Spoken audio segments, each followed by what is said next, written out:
Dynamite Entertainment is turning 20 this year, and to celebrate, they're opening the vaults. With a donation of $20 or more, you can get a humble bundle, including fan favorites like Vampirella and Red Sonja, but also hidden gems like Kevin Smith's Green Hornet or Jim Kruger and Alex Ross's Project Superpowers. I'm talking over 70 graphic novels, over 20,000 pages of comics from Dynamite's history, again, from 20 years ago all the way to now. Names like Gail Simone, Christopher Priest, Alex Ross, get like these so many books. You can grab them for a donation as small as $20, made possible by Humble Bundle, and all the proceeds go to benefit the Hero Initiative. So if you want to learn more about this Humble Bundle, you've only got 2 weeks to do it. Go to comicsaredope.com/dynamite to learn more. That's comicsaredope.com/dynamite. All right, so it's not often, for whatever reason, that I get to speak to someone who's making comics with every age in mind, but particularly younger readers. And so today's guest is a special treat. Today I'm talking to the Edgar-nominated author of such titles as the legendary Alston Boys Adventures, Epic Ellison's The Getaway, the upcoming Ruin Road coming out later this year.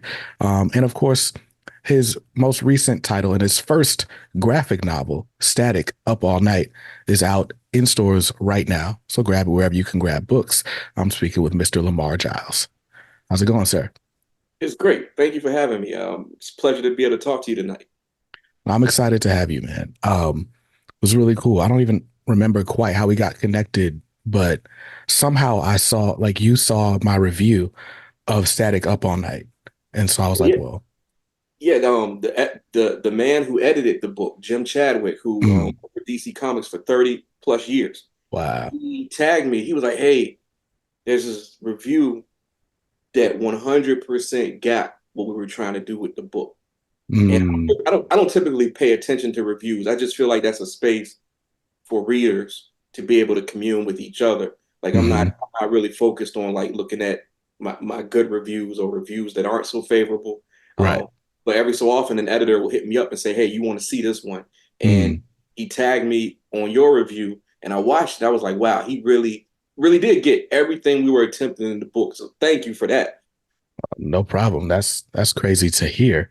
It definitely makes me want to keep reviewing books. But now I read Static Up All Night because I'm a big Milestone fan, and so it was one of those books that kind of slipped under the radar. I forgot about it just because it was a YA book. It's not like on the shelves every month or whatever. And so I grabbed it. I saw it on Hoopla and zipped through it, and I was like, "Yo, this is better than I would imagine a YA book being." But as a parent, of a teenager, no less, it's like, it's right on time. So I was really, really excited about it just because, again, we were talking about this, kind of off screen, but for whatever reason, like, there's not a ton of comics that I can point to that are like, oh, this is good for every age, for every audience. And so to have a book that I would actually give to my daughter is dope. So, man, thank you for writing it. Oh no, I mean, I love to hear that. I'm glad y'all enjoyed it, and I really had a fun time writing it. It's probably one of the most fun projects I worked on in the last decade. And that's just because I grew up a comic book fan. I remember Mm, when Milestone first premiered back in '93. Like I was mm. buying those original books. So it was a privilege. It was a privilege. Man, that's what's up. So we'll get to more on Static Up All Night in a bit, but I wanted to talk to you just about um the journey there, because as far as I understand, that's your first graphic novel or like comic project, period. But you've been doing like middle grades and sort of YA books for a minute now. Yeah, yeah. I first published my first YA novel back in 2014, Fake ID. And Mm, I've been publishing professionally probably for 10 years before that. So I've been in the publishing industry in and around it for over 20 years now and mm, full time for the last 10 years. And so I got started, I guess, if we're going back to the beginning, we're talking about mm, being a young reader. I got started writing stories when I was in elementary school. It mm, wasn't anything I set out to do. Yeah, I just had a teacher that made everybody in our grade participate in a writing contest one year. And Mm, it just blew my mind that the prospect of being able to write and illustrate my own book. Now, keep in mind, I'm no illustrator. I don't have those skills, but as a fourth grader, it is mm, what it is. And I wrote and illustrated my own book called Giant Dinosaur Inside, which is mm, about a kid who ends up pulling a Godzilla-like creature out of a cereal box. And I ended up winning that writing contest, and that was like my first foray into praise for my story. mm, And it's just something I latched on to. I wasn't a great athlete or anything like that, like some of my friends. mm, Was an okay student, but at that moment, I'm the best writer. So mm. it's something I wanted to hold on to, and I've done it ever since. Wow. So your writing, like I said, a lot of your going through your bibliography, a lot of your books are for younger readers. What is it about that age group that you decided like I want to write for this audience? Sure. So, I mean, we talked about this off screen too. I'm 44. Mm, So when I was a young reader, you're talking about the 80s.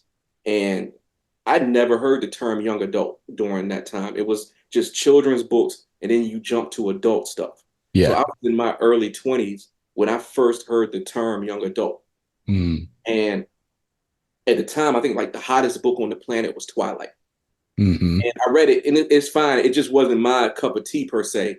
Yeah. But finding it led to these other books that were classified as YA. Mm, At that time, I was thinking about writing adult novels, but I stumbled upon a book called Unwind by mm, Neil Shusterman, which is a fantastic book about a near future where abortion is illegal. mm, But as a compromise, you can retroactively abort your kid after they're 13 if they're like a troublemaker, if you don't like them. And mm, the process is called unwinding. And it's this whole adventure of this kid whose family decides they want to retroactively abort him. And I was blown away because I didn't know you could write stuff like that for young mm, people. And mm, once I read Neil Shusterman's work and then found other similar science fiction, fantasy, horror that deep dives into these deep topics, but for young people, I was like, I want to do that because I remember being that age and not liking anything that I was finding to read, particularly the stuff they made us read in school. And so I'm mm. like, I can tell these kind of stories and I can do it for an audience. And basically, I'm getting revenge for what I was forced to read as a teenager because now I'm writing the stuff I wish I would have been able to read. Yeah. Yeah, no, it's funny. I was telling you off screen, like just going through all the stuff you've written and just some of the other projects you've been a part of, like it just took me back to my childhood, right? Going to book fairs. Um, but I also remember like doing the required readings or not doing the required readings, right? Like I couldn't tell you the plot of Where the Red Fern Grows or Because of Winn-Dixie or I don't know. That's all I can think of from middle school that I was supposed to read. Holes. Lucky Mm-hmm. for me, I was in middle school when the Holes movie came out, so I just kind of pretended I read that one as well. Um, but it's funny because there are some books that just kind of captivate you, right? Like the one book I remember reading in sixth grade was by Walter Dean Myers, and it's called Slam. Mm-hmm. Mm-hmm. And I flipped through that book so quick. And it's just this kid with dreams of playing basketball. But I don't know. It was, how do I put this? It was almost like a hood movie, but like a sanitized version for a kid my age. Yeah. And I just gravitated to it. Um, and so I just think it's dope that here you are, some 20 years later from when I read that, and you're putting out other types of books with, casts of color, if you will. Because I mean, you talked about like just being black and being a fan of like genre fiction. So like horror, adventure, fantasy, and other supporting characters from the Page Master. But you know, can you talk a little bit more about what that journey was like for you? Did it feel like a whole? Did it feel were you conscious of like not seeing yourself on bookshelves then, or is it just something you kind of wanted to retroactively fix? No, I was super conscious of it. Like a story I always tell is like, I was a frequent visitor to my library. Mm, whether that was the school library or the public library. I remember there was a point where I had read many, many books, but I was looking for like more stuff with Black people. Eventually, I found Walter Dean Myers too. I remember the book that was like a big deal for me. I think it was called Fallen Angels, and that was mm, about a young Black boy that went into the military and ended up going to the Vietnam War, and that hit mm, me really hard because in my school, I grew up in a town called Hopewell, Virginia, which is a factory town that's right next to an army base. mm, Frequently have recruiters there trying to get us to join a branch of the military. And so that was kind of like a thing that resonated with me. But I remember not being able to really find a lot of books with Black kids or Black people and asking the librarians sometimes for recommendations. And I would mm. always hear Roots and the autobiography of Malcolm X. And I'm like, I already read them. I Right. already I'm like, there's nothing else. Is there anything else? So no, I was super aware that it was difficult to find books that had characters that were anything like the people I knew. Hmm. Walter Dean Myers was a revelation, and eventually I would go on to find other books, but even those were like adult books. So like Yeah. I remember finding Blood Brothers by Stephen Barnes. Mm, It was a huge book for me. It really kind of set me on the path of knowing I could write the sort of things I wanted to write. And then My Soul to Keep by Tanana Reeve Dew. But again, these are adult books. I'm reading Eric Jerome Dickey. I'm reading mm. Terry McMillan just to read some Black people. Right. So very aware that as a young person, it was difficult to find young Black characters on the page. Yeah. Yeah. No, I remember it's funny because I remember all the quote unquote black books because there were a few of them, right? We had the Watsons Go to Birmingham, what Bud Not Buddy, Mm-hmm. Roll of Thunder, Hear My Cry, and I think that's it. And Yeah, Slam. yeah, yeah, So it's wild that that disparity was just so great, right? You and I are about 10 years removed, and I can name four books and you can name like two. yeah, yeah. That's crazy, man. So you know, discovering sort of younger reader books, right? You're like, oh snap, I know I could write stuff like this.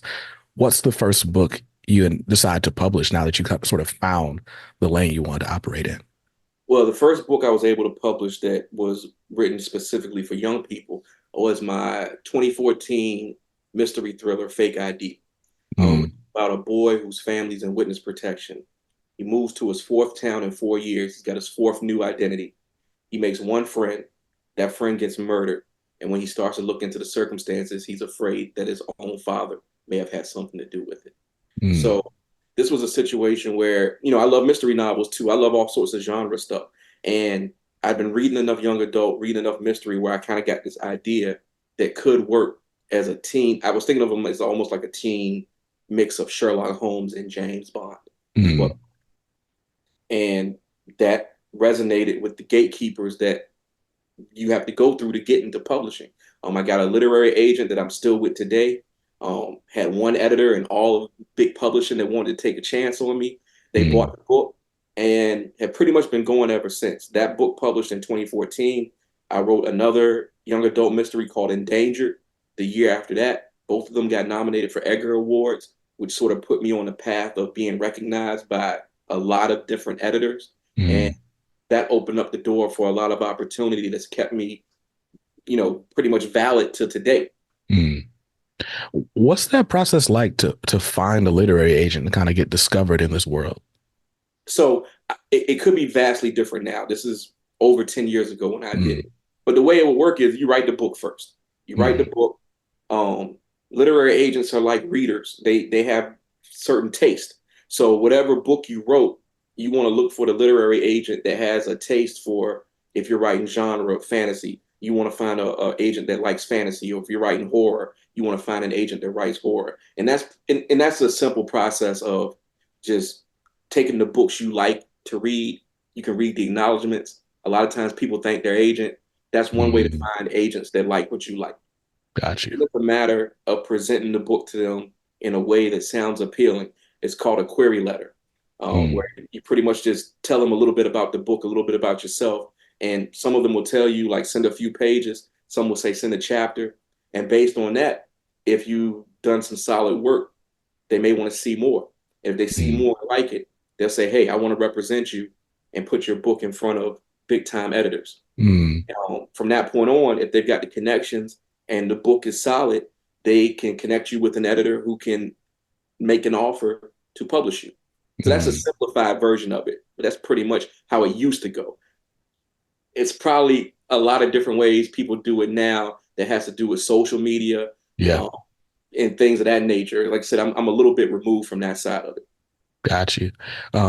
Well, you definitely sound super well versed. I guess just, a 10 plus year career doing it. Did you have a mentor that was showing you the ropes in that early period? So not at first. Mm, At first, it was simply reading a book by Stephen King called On Writing. Um, it's a really well known book about his life plus the craft of writing. And mm, there's parts in it where he breaks down the business side of it in ways that me coming from my factory town mm, would not have known. So that was the first level of it, just getting that information from someone who's had the prolific career that Mr. King has had. right. But then I met a writer named Brandon Massey, Mm, lives in Atlanta, and he had written a book called Thunderland. And I came across this book because he was in a magazine I like to read that covers Black writers. And it said, mm. Meet the Black Stephen King. And so I was like, who is this guy? I read his book, loved it, found his website, wrote him an email, asked him some questions, and we became sort of pen pals for a while. Mm, I think Brandon is a little bit older than me, maybe like 8 or 10 years. And mm, so he walked me through a lot of the pitfalls and processes of publishing. Um, great guy who helped me out tremendously when I was still trying to find my way. So if I had to claim a mentor, it would be him. got you. Okay. And so you talk about the pitfalls of publishing, right? I mean, your path sounds pretty straightforward, but we all know it's never quite that straightforward, right? Yeah. What are some of the potholes and things that people should be looking out for as they're trying to navigate a career as a writer? Well, I can tell you the mistakes I made in my 20s, which was thinking that if you put in the effort to write a book, then you're done. And that's not the case. Like you write a book, you hit the end, that's your first draft. And so it took me a couple years as a young guy to understand like that first draft is most likely terrible. Mm, At best, it's mediocre.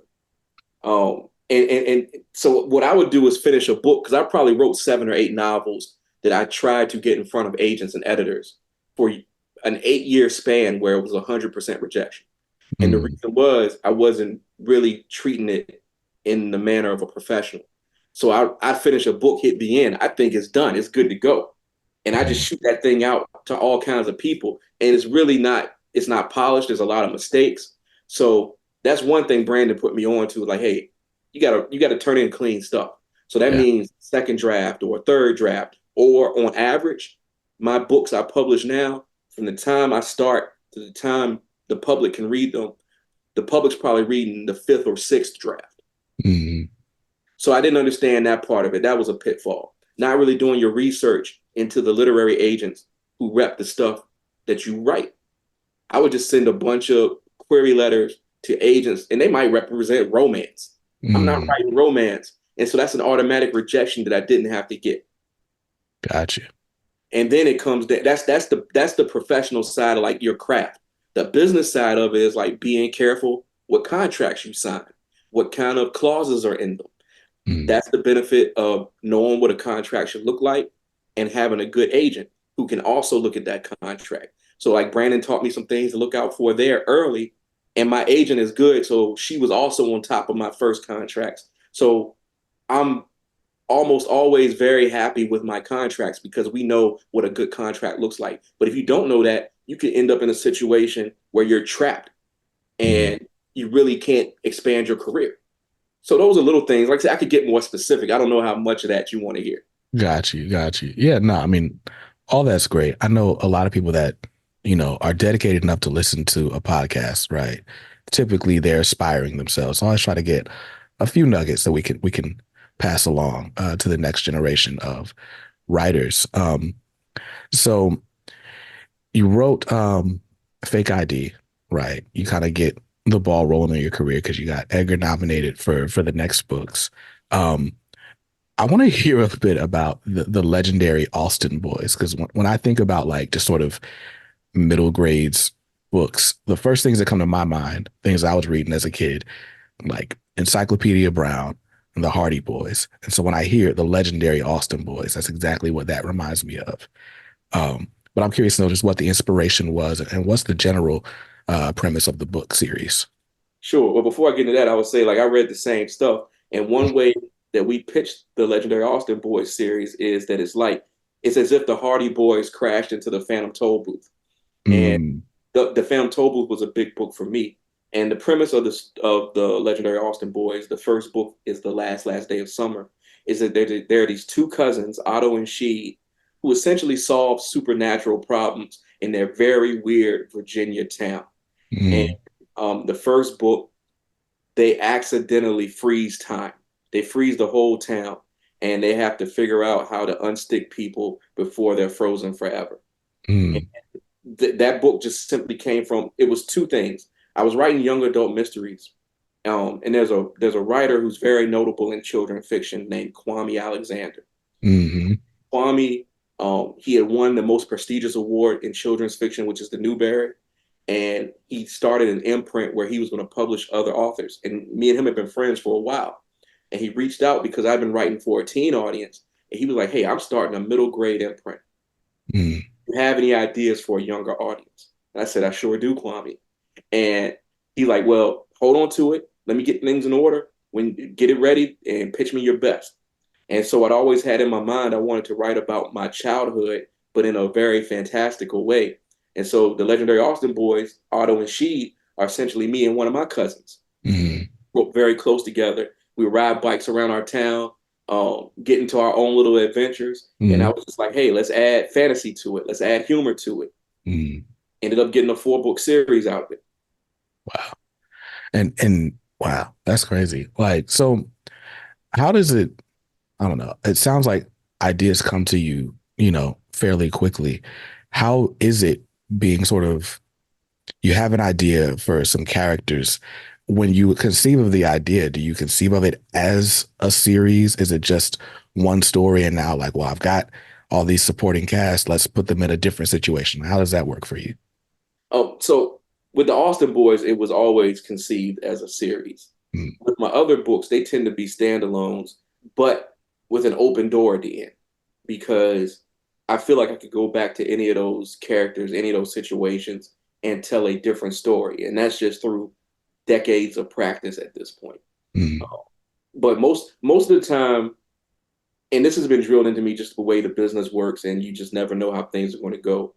I try to end books in a way that are satisfying, but I could go back if necessary. Like I said, the Austin boys were an exception from the beginning because Kwame gave me that permission.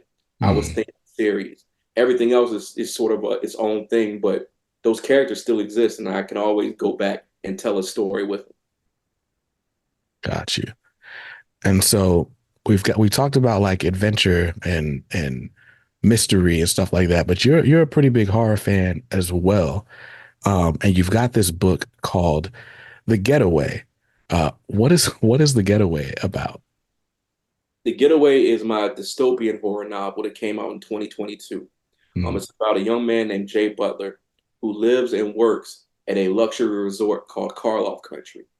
And it's a privilege to live and work there because if your family can get a position at Karloff, you're protected from the horrors of the outside world, which are famine, um, environmental disasters. It's hard to get money. The world outside the Karloff walls are on fire, but mm, Jay and his family are living a good life serving the guests who can afford to come to this place. However, society collapses. Like the bad goes to worst. And when that happens, Jay finds out that Karloff Country isn't just a resort, it's essentially a luxury doomsday bunker for billionaires who brought on the apocalypse. And now mm. they're fleeing there to ride out the most terrible period in human history. And they still expect Jay, his family, and his friends to provide service with a smile. Wow. That, that sounds horrific. Yeah, Um, it kind of reminds me, my wife used to watch this show called Wayward Pines. And know it. I like dipped in and out of that show because I'm not a big TV guy, but it was kind of like there was like this weird town, but like the people like they had lives before they woke up in this town, but like everybody's like playing a character. And then like if you ever get curious and go outside the walls, you find like these weird like zombie creatures. I don't know. That show was crazy. All I really remember about it was Terrence Howard loved butter pecan ice cream. Like that was his thing on that show. Anyway, so help me out because I've never been a big horror fan, Mhm. but people love it. I recently read The Immortal Hulk by Al Ewing, Yes. and that's like super big on horror. And that was the first time I sort of read a book with horror leanings, and I was like, all of this horror like very much presents itself as metaphor. And Mhm. so like you're looking at like these grotesque images, but you're seeing it as like, okay, well, this is like, your inner demon, this and that, whatever, whatever, right? What is it about the horror genre that appeals to you? And why do you feel it's a good vehicle for particular stories? Well, it's appealed to me from a young age because I was probably exposed to horror too young. My big cousins were showing me stuff when I was 5 years old that no 5 year old should see. I'm watching Carrie, I'm watching Aliens, I'm watching all this stuff, and I loved it. But Mm, if you ask me why I love it, I honestly think it's a pressure valve. It's a way to experience anxiety in a controlled manner that ends. mm, Doesn't always end with a happy ending, but sometimes it does. And so you can experience like your worst fear and know it's going to be over in 90 minutes, 2 hours. Um, mm, and I heard recently in another podcast, I can't remember who said it. It might have been Joe Hill, that horror is a rehearsal for the worst case scenario. And so if you get a chance to experience the worst, again, in this controlled environment, you maybe feel more prepared if something bad should happen in real life. And if nothing bad happens, then you've gone through that experience and shaken it off with no real consequence. mm, So that's the appeal I see to it.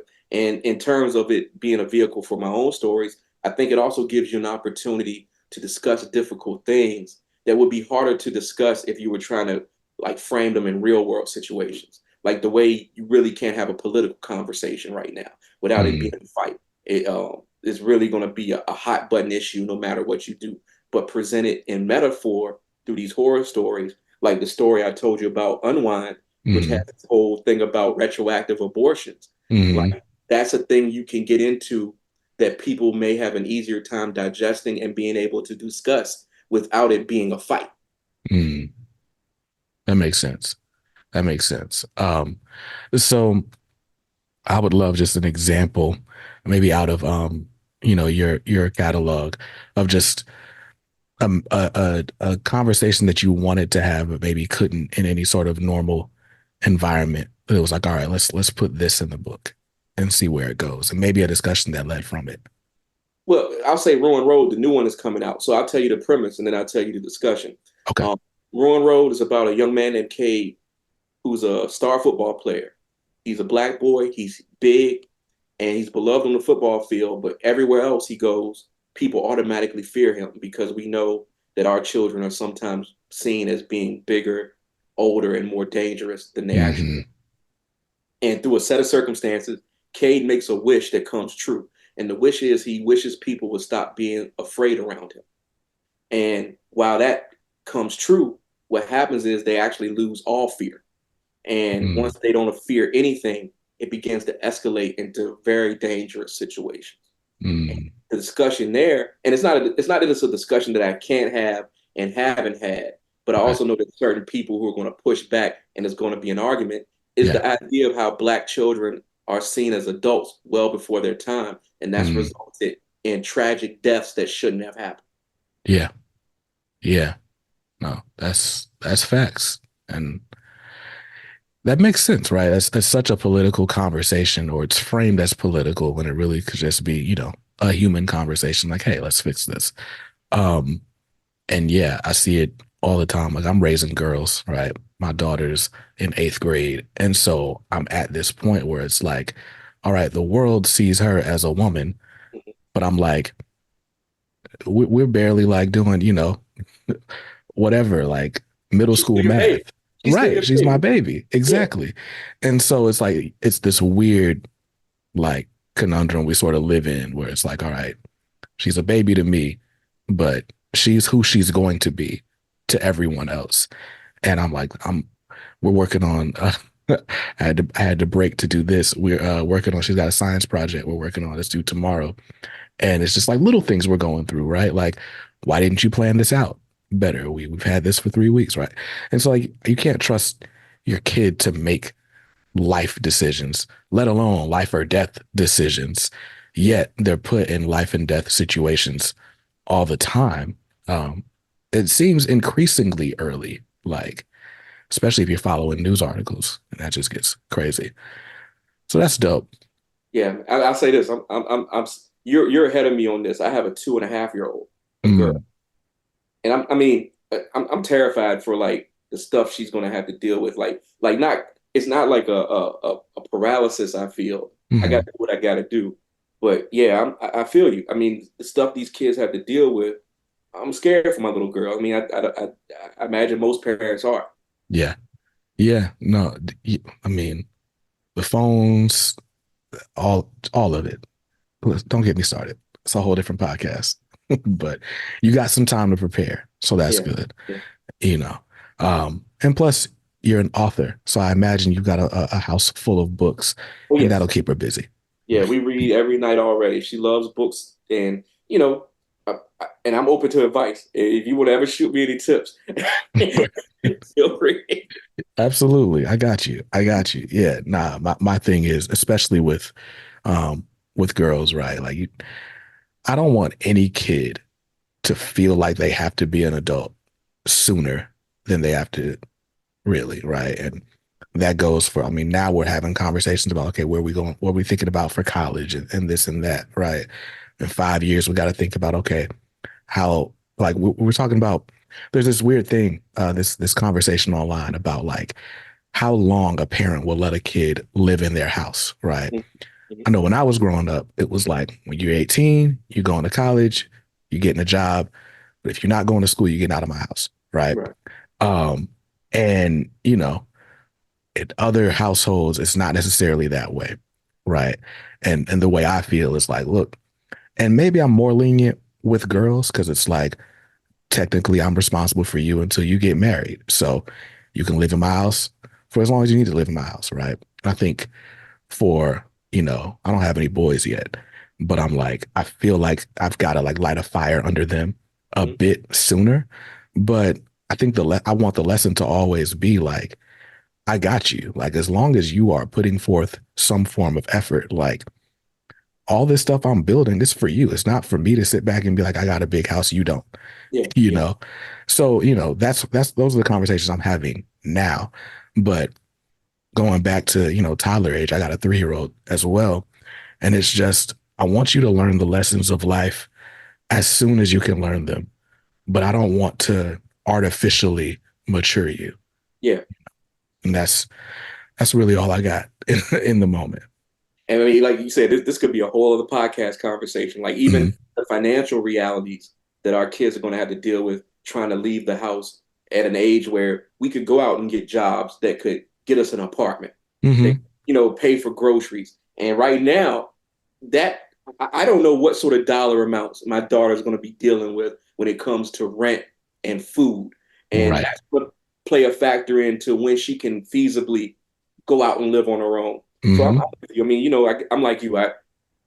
As long as you're putting some effort forth, I'm going to help. Yeah. Yeah. Because I mean, again, what are we doing anything for if not our Yeah, kids? yeah, Um, and so I've read some cool news on your website, right? So The Getaway is actually being developed for a TV series, and apparently Don Cheadle's attached. yes, yes. What is that like? It first of all, it's very cool. It's Hmm. very cool. And we've got some momentum right now. So they had the actor and the writer strike in Hollywood, Yeah. good chunk of last year. So once that started, we had to hit pause, in solidarity with everyone that was trying to get what they needed to go back to work. Mm. Um, Once the strike ended, we got some momentum back. So right now, some stuff I can't say in detail, but I'll Yeah. say we have like a showrunner attached who is amazing. I can't say who that is yet, but Yeah. that part's moving forward. I've got several meetings in the next few weeks to see where we're progressing to. It's not a guarantee that a show is going to happen. It's very tricky to get Yeah. over the finish line with this sort of thing. But right now, we have some really good momentum. I'm hoping to go out to LA maybe in early May and meet the producers face to face and hopefully keep the ball rolling. Like I said, as long as we have momentum, there's hope. And Gotcha. so that's a very cool thing. And I really just love the team at Mr. Cheeto's production company. They seem to really get the book. They have a great vision that was important to me. A lot of producers were interested in the getaway. I met with many of them, and from the moment I met the team at Mr. Cheeto's production company, I was like, I want to work with them. Mm. And so with I know there's varying degrees of like involvement when it comes to like a TV development or like an option and stuff like that. But how much input do you have on, I guess, what the show might ultimately become? Right now I'm a little bit hands off. I have the Mm, option to, they keep me updated on stuff and I can chime in. But right now the hurdle we're trying to get over is getting I guess, a green light to do a whole series. mm, If that happens, I will likely have the opportunity to be on the writing staff and nice. have some input. The question will become a time and scheduling thing, though. So Mm, it would just depend because if that role required me to be away from my family for a couple of months, hmm. I probably would just step back and let the professionals, the people who've done this already, handle Right. it. It's just because my daughter's so young, I Yeah. can't see being away from her that long, and I'm not like my job is writing books. I like the Hollywood stuff. I really Mm, want to get a series, but I'm willing to step back and let people who know that world do what they do. mm. If that's going to help us get across the finish line faster. Got you. No, that makes sense. Yeah, I mean that's one great thing about sort of choosing a creative profession. You can do it from anywhere, and why not do it from home where you Mm-hmm. can watch your family grow and be involved. Mm-hmm. So that's dope. So speaking of being in professions where or different worlds, right? You're operating with the same gift, but in a different world, right? We've got Static Up All Night, which was your first foray into graphic novels for younger readers. How does that opportunity come about? And is that something you had sort of dreamed of doing before it came up? Yeah, so it's kind of a winding road that got us there because Mm, what happened is back in like 2015, 2016, I was seeing some of my colleagues in young adult and middle grade get the opportunity to write novels, not graphic novels, but just straight prose hmm. about some of these really great characters that we grew up with. So like I had a friend named Matt De La Pena who got to write a Superman novel. Mm, Um, there's a writer, well-known writer, Lee Bardugo, who wrote a Wonder Woman novel. A friend of mine named Jason Reynolds ended up writing a Miles Morales Spider-Man novel. hmm. And so the conversation I had with my agent back then, it was like, hey, I didn't realize that they were the Marvel, DC, all the big companies were interested in prose novels for young adults. Obviously, I Mm, want to be in those conversations. And my agent had the connections to make some of those conversations happen. And it just became a situation of trying to land on the right project. And so I probably first made contact with DC Comics about doing something with them maybe 2018 or so. mm, And we just couldn't land on the right project. Like I pitched a couple of things. I pitched like a Batman Beyond story, a Superman story, and just my pitches weren't landing with the people who could say yes. gotcha. And it was one of those things where probably for good reason. Um, it just my stories were probably feeling derivative of stuff they've already done, or Mm, there was someone in the pipeline already dealing with that character. hmm. But it was always good conversations, good back and forth. And it just so happened, I guess around like 2019 or 2020, they were asking me if there were characters I was interested in. And I said, well, what about the milestone characters? Um, Mm, like we never talked about them. And they were like, well, what are you thinking? I was like, static. Is that something that someone else is doing right now? And come to find out, there had been some sort of like legal situation Yeah. with Mr. McDuffie's estate that had just Hmm. gotten settled. Right. And they were like, hey, we are looking to do some stuff with the milestone characters. What are you thinking? And they gave me like the instruction, like if it's for the young readers line, don't think of doing it the way a monthly book would look. Hmm. We're gonna have that no matter what. Yeah. Think about it as something that swerves a little, and it would be appropriate for someone who doesn't necessarily know where a comic shop is, but who Hmm. might stumble upon this through their high school library or their Right. public library.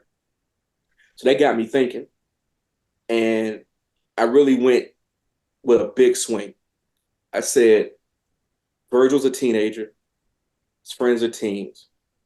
How would you feel about like a slapstick comedy in the style of like an 80s teen movie? Mm. They said, write it up. So immediately, it's basically like three things that are landing for me in terms of what this pitch ended up being. It was the idea of those 80s teen comedies. So I'm thinking like House Party, Ferris Bueller's Day Off, Mm. Adventures in Babysitting. I had just read Matt Fraction and Steve Lieber's um, Jimmy Olsen book, which is Okay. a very, super funny, Mm. irreverent version of the Jimmy Olsen character in and around Metropolis and Gotham. And I think this was around the time when the sitcom South Side premiered. If you Mm. haven't seen it, it's a couple guys in South Side Chicago, but it feels something like The Simpsons, but live action. Mm. Gotcha. And so I wrote the pitch up that became Up All Night. And the pitch is pretty much what the book became, with all these really funny elements, but with these characters we know and love. And it went through the proper channels. Um, Went to Reggie Hudlin and Mr. Dennis Cowan. I had a couple conversations with them. They said go. Nice. Nice. And so you're going from like writing words that'll be, read on the page to writing words that are going to be interpreted by an artist, and then the dialogue will be added to the page later. What is that process like? Had you worked with an illustrator before on different No, projects? well, I work with an illustrator on the legendary Austin Boys book, but that's a different animal than what a graphic novel or comics would be. Yeah. So, for all intents and purposes, the answer is no. I had Gotcha. not worked with an illustrator in this regard. But everybody at DC was incredible. Like I Mm. cannot express how great it was to work with this team because they knew me coming in didn't have the experience scripting the way that might be most efficient. So the Right. first thing they did was give me a bunch of scripts and say, hey, this is stuff that's worked in the past, particularly for the young readers line. Mm. Once I had those examples in front of me, it took me probably a good 2 weeks of actually writing script before it stuck. And then Mm. after that, I felt completely comfortable. And Nice. I'd also spoken with Paris and Stephen Harris. And Stephen Harris did the layouts, and then Paris did the final art and ink. I Got you. talked to them like before I got started and asked them how they like to see scripts. And they were like, they broke down like stuff they like to see and what to avoid. Once I had those tools in front of me, the examples and their instructions, I was set. Mm. It's a matter of running it through Jim, the editor, and him telling me like things to change real quick before we pushed it on to Stephen and Paris to do their thing. Mm. That's dope. So, yeah, that's crazy. So yeah, Paris Elaine did the artwork. And for those who haven't read Static Up All Night yet, I've got it right here behind me. It's funny because I read this digitally and I forgot I read it digitally until I'm getting ready for this conversation. So I was like, thanks to the magic of Amazon, I ordered it this morning and now it's here in my hand. But I love this book. This book is so I don't even remember exactly how I described it in my review, but I feel like there's two different camps. Like either you know of Static from the comics in the 90s, right? Like that's you. You knew of Static from the comics. I didn't know of Static from the comics. I discovered Static through the Static Shock animated series. And I feel like this is a great book for that audience, right? That maybe doesn't know Static from, 1993 or even like today's comics. Just, okay, I know that Static exists. I know, what the costume looks like. I know his power set, and that's pretty much it. But at the same time, like it still rings true to everything, right? Like y'all keep the same origin that's going on in the monthly comics now. Um, the supporting cast is largely the same. I think the only difference is Richie is not Gear in the current monthly comics right now. Um, but I mean, everybody's here. And so anyway, the way the story starts, right? Virgil gets broken up with, and it's like he's immediately down in the dumps. And Richie's like, well, how about this? How about we just go to this festival? And in the most like high school way, of course, Daisy's at the festival, and Virgil's trying to like, well, let me not spoil the book, but it's the typical like high school, maybe even middle school stuff, right? Like the girl you're crushing on, you're heartbroken. You're trying not to look heartbroken, trying to act like you're having a good time. Maybe you're having a good time, maybe you're not. You never know, right? Um, but of course, like this is that like sort of typical teen situation, but with superheroes and superpowered kids. And so, of course, there's a situation that comes up that's like, okay, now we have to actually use these powers. And a big part of the conflict between Virgil and Daisy is that she's tired of being sort of interrupted by his superhero life. Like she just wanted a regular romance. She didn't sign up to be, you know, first lady of Static, whatever. Um, and so we get to kind of see him navigate, being a regular kid, having superpowers, experiencing the emotions that a regular kid feels, right? Because I think we assume that if you got superpowers, like you won the lottery, like you're good. But he still wants like all the same things that a normal kid wants. Um, and this one night in Static's life is just a fun example of all the different things he experiences. Um, and so it's fun for me. But as you're writing it, what were the things that were sort of important to you to nail in the story? Well, I've been reading comics for 40 years now. And Mm, so I've seen every iteration of Save the City, Save the World, Save the Universe. mm, And don't get me wrong, I love those stories like anyone else. But I have found that I've grown more interested in the moments between those big crises mm, because I started to view superpowers almost the way you could view alcohol, and that they mm. only make more of who you already are. Yeah, And that being said, if you're a teenager who gets superpowers, your teenage problems don't go away. right. And I'm interested in how the interaction of a real teenage heartbreak goes in a really wild city where a bunch of super people are around at any given time. Um, Mm. I love those slice of life versions of superheroes. Like I always say, I want to write the Justice League making a Costco run. That fascinates me, and so it was important to me to get into those crevices while staying true to character.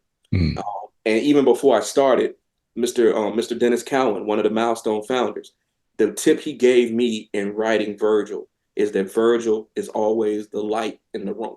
mm, He's like, if you keep that in mind, you really can't go wrong. And then being able to mix in, like I tried to mix in all the errors of Milestone. So like the mm, original error, so that's where you get like Iota, mm. or in the book. Um, Static Shock TV show, that's where you get Richie as Gear. Yep, The current era, that's where you get the revised origin story. I yep. tried to blend all those things because they told me it's not a canon book. So you Mm, can do these things, it doesn't affect anything in the monthly book. So I went off. yeah. Um, I had an editor tell me early in my career, when you get the opportunity to do something, don't don't leave anything on the floor because you Mm, never know if you'll get another chance. So I went all in. Like even that bonus story at the end, they didn't ask me mm. to do that. It's just at a point I was like, hey, we never learn what happens to that girl. And I'm not gonna spoil it. I Right. was like, we never learn what happens to that girl, but I have an idea. How do y'all feel about me adding 30 pages at the end? And they were like, I mean, essentially they were like, hey, I mean, if you want to, Right. go for it. So I mean, like I said, I can't say enough praise Yeah. for this experience. No, that was dope. I think my favorite part of the book is the cameo appearance from Icon. And I said in my review, this is it's my favorite characterization of the Icon and Rocket relationship, like since Milestone came back. Um, for those who don't know, right? Icon is this basically Superman analog. He's an alien from outer space, which I guess is what an alien means, right? But he's an alien who, upon arriving on Earth, takes the image of the nearest life form, and it happened to be a slave woman named Miriam. So he basically lives his life as a black man, but he is an alien, so he's got like a crazy long lifespan. So as he ages or doesn't age, but as time passes, he just kind of plays dead or plays his own grandson. So by the time we meet him in the 90s, he's Augustus Freeman the fourth. So he's lived through slavery, the Civil War, Reconstruction, civil rights, and by the 90s is, a lawyer, and he's fairly conservative, the party of Lincoln and whatnot.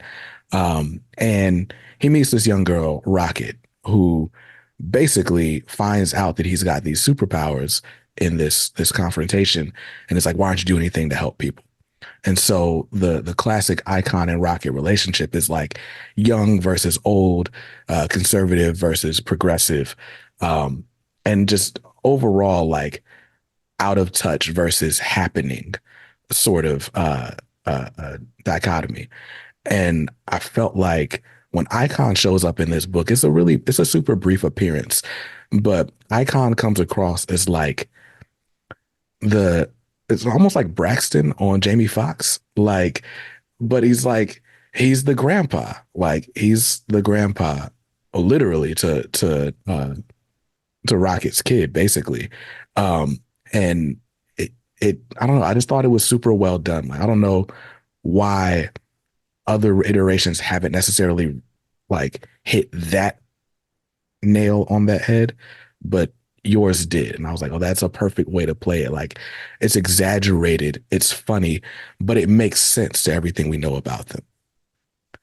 Well, thank you for saying that. And I really, that was one of the things I was looking most forward to doing because I think it comes back to that idea what when you don't have these characters in a crisis, Mm-hmm. this is what the conversation is going to be. If you're not fighting for your life and you're just having casual talk, then that could ultra conservative versus ultra liberal. They're going Mm-hmm. to butt heads. They still love each other. Right.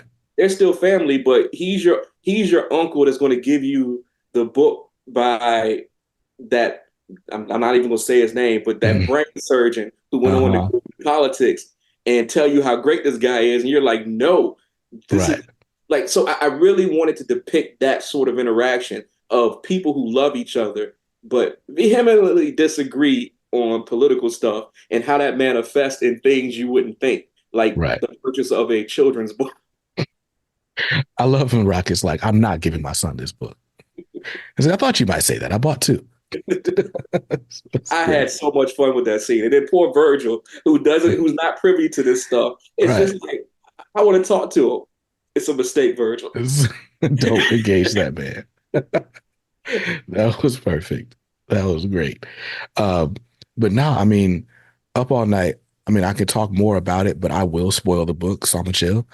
Um, but I think the best praise I can give it is, for one, obviously I'm talking to the writer, right? But the artwork by Paris Elaine, like, you gotta see Yeah. this book. Like, it's just done so well. I love like the use of screen tone. The colors are really good on this. Also bonus points because Icon is in his classic costume, and we haven't seen that in ages. There's just so much to love. But like the book, like you said, is like mostly slice of life, but there's no shortage of action. Like even here, like this is a fairly like talky scene, and but you get to see Virgil like charged up, you know, on high alert. And the story is dope. Like even the sort of warnings against like social media and like stalking people, like there's so much in here that in the wrong hands could feel preachy. Mm. Um, but it's not. It's just a really entertaining adventure with a lesson learned, several lessons learned. And then that bonus story that I won't even show at all. So it's great. Um, but nah, man, I really, really love that book. Are there plans for you to write more graphic novels now that you've gotten your feet wet? I hope so. My schedule is fairly busy with my novels, and Mm, so again, it becomes a scheduling thing. But I did a short story for the Power issue for DC that came out in February. okay. So I'm still in contact with all those people, and we are talking about opportunities to do more work together. I really had a great time working with everybody over there. I think they have fun working with me. So I think there will be opportunities to do more. But I'm the bottleneck at this point. Got you. Yeah, Listen, that's a good problem to have. yeah, Too yeah, much work. yeah. That's dope. I need to be in that boat. But so I'll ask you this. What was something that you wanted to see Virgil or any of the milestone characters do that you were like super excited that you got to include in that book? The thing I was most excited to include was the shout out to Dwayne McDuffie. Um, Mm, and I mean, this isn't a spoiler. Like it's been posted yeah. online many times, even by like the main Dwayne McDuffie account that still exists. Mm, So I got an opportunity to it's just a simple visual gag mm, where I got to present Mr. McDuffie as the mayor of Dakota in a statue. yeah. And that was something like going into it because Dwayne McDuffie's work meant so much to me growing up when I was in my 20s trying to improve and I would see his writing in books and on the animated series. Mm, I was heartbroken when he passed. yeah. So the thing I really had a good time doing was showing that praise to him on the page. Yeah. Yeah. Nah, and the way he shows up is dope. Like that. There's a character in this book that I just love, and she's basically just a kleptomaniac. Like she just steals things all the time. It's like, what use did you have for this thing? Like what did you need it for? Um, I love that. I love it. Now I want to reread this now that I have it. Well, hey, feel free. And now that you said it, I kind of want to go back through it. I've had some Right. distance from it now, and like you make me want to revisit it quite a bit. Dope, dope. Listen, if you as the writer want to revisit the work, then that means it's worth revisiting. I can only imagine how many times these words pass through. Like by the time this book comes out, I'm sure you're like, all right, I don't want to see it. But then I guess you get art to look at, so you're like, I do want to see it. Oh yeah, I mean that's the cool part. So like because it's such a long book, I finished the script back in November of 2021, and Mm, it just came out. What was it? Was it like September or like November this year? Last year, November last year, I think. November last year. So it came out 2 years after I finished the script. So I Mm, had a good bit of distance, but every so often I'm getting the artwork from the team, Paris's pencils and stuff, and that's just fantastic. As a comic book fan who's never done that before, that mm, those emails were some of the best emails I get. nice, nice. And so, you talked a little bit about it, but you've got another project coming out this September. Tell us a little bit about Rune Road. Ruin Road is my supernatural horror novel about Cade Webster, who large black boy, tired Mm, of people being scared of him, makes a wayward wish that people stop being afraid of him. It comes true, but the side effect is when he comes in contact with people, they stop being afraid of everything. mm, This begins to escalate into increasingly dangerous situations, and the only way for Cade to potentially solve the problem may cost him his soul. wow. Uh, Wow. so this is another one where if you get an opportunity to do something, don't leave anything on the floor. So this is the first time I got to write a long form supernatural story. I threw everything in that. So I hope people enjoy. It's out September 17th. Um, you'll be hearing more about it from me if you follow anything I do. Nice. Well, Rune Road is out September 17th. Static Up All Night is out right now. What are some other books you still got in print you want to plug? Oh, I mean, the legendary Austin Boys series. The first one is The Last Day of Summer. Start there. Um, my novel, Not So Pure and Simple, which is the novel that's vastly different from everything I've done. It's a contemporary coming of age story. It's about a young man who joins a purity pledge at his church because a girl he likes is in it. That's a Mm, horrible plan. And once he does that, he becomes sort of the a person between his school and church as they fight over how much children should know about any given subject at any given time. mm, I love that book. It was a book that came out right at the start of the pandemic, so it sort of got lost in the shuffle. mm, But I think it's my most personal work. I think it shows Black children being Black children with no tragedy. So I'm mm. always pointing people towards Not So Pure and Simple. Nice, nice. Um, and then I'll ask this, right? What are books? I think you've mentioned a few over the course of our conversation, but what are books that maybe you didn't write, but you would point, your readership toward as well? Well, I would say anything by Tiffany D. Jackson, particularly her Carrie retelling, The Weight of Blood, and Comic Book Channel. Mm, She's written a Storm novel for Marvel. mm, That's, I don't know exactly when it's coming out. It's this year, probably okay. this summer.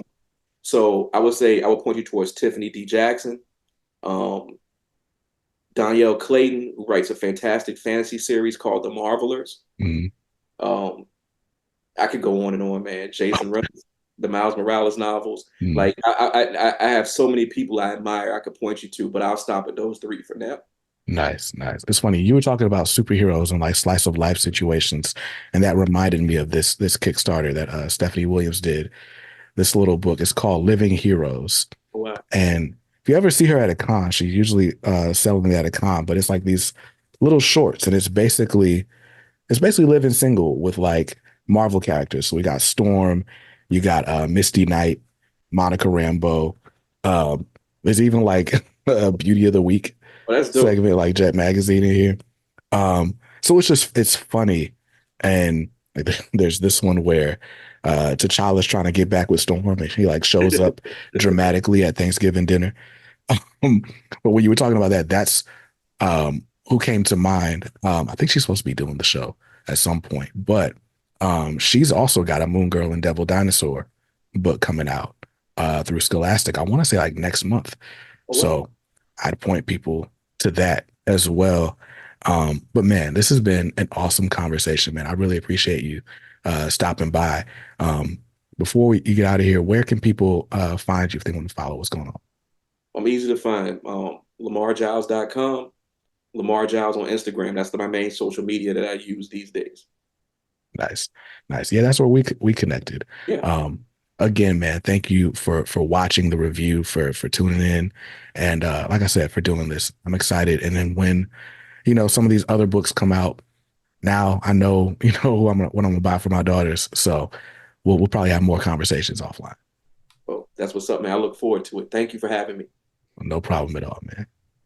And that's a wrap on episode 29 of Comics Are Dope, the podcast. Just as a reminder, you can always find us on every podcast platform, and we absolutely appreciate a rating and a review if at all possible.